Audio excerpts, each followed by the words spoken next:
না শরীয়ত শুধু স্বর্ণ হলে 7.5 তোলা হতে হবে, আর শুধু রূপ হলে 5.5 তোলা হতে হবে। আর তোমার যদি মিক্সার হয়, কিছু স্বর্ণ আছে কিছু রূপ আছে, দুটোটা মিলে যদি 5.5 তোলা রূপার টাকা পরিমাণ হয় তাহলে আপনাকে টাকা দিতে হবে। শর্ত হচ্ছে কি ওই সম্পদ আপনার কাছে 1 বছর থাকতে হবে। এখন কার কাছে কি আছে জাকাত। তাহলে দেখা যাচ্ছে আপনার কাছে ব্যাংকে 2 লাখ টাকা আছে, আপনার জাকাত আসছে মাত্র 5 লাখ টাকা।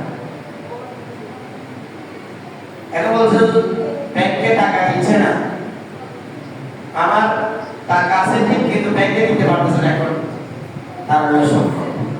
জাকাত কি করছে? জাকাত যেহেতু আপনার সম্পদ নির্ধারিত করে টাকা আছে, আপনার কাছে খরচ সাময়িকভাবে কারো থেকে নিয়ে হলেও আপনি জাকাত আদায় করে নেবেন। রমজানে দিলে সওয়াব বেশি, জন্য সারা বছর দিতে পারবেন। অনুরূপভাবে ব্যবসার জাকাতও আছে, কিন্তু এখানে ব্যবসায়ী বেশি নেই।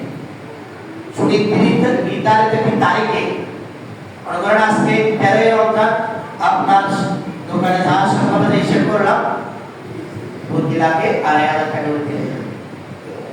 হুজুর আমি তো খরচ করে দোকানে 20 লাখ টাকা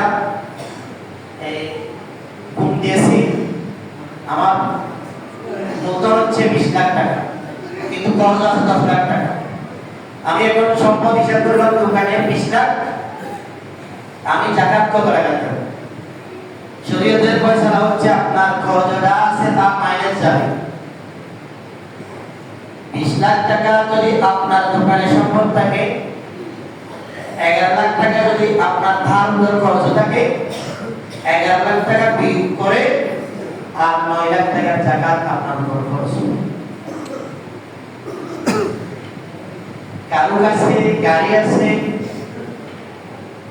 ওই গাড়ির উপর ব্যবহৃত গাড়ির উপর জাকাত, ব্যবসায়ী গাড়ির উপর জাকাত খরচ হবে। কারো জরুরত হলে ওদিকে বলবেন যে সময় তাহলে জাকাত এটা গুরুত্বপূর্ণ। জাকাতের অর্থ হচ্ছে বৃদ্ধ।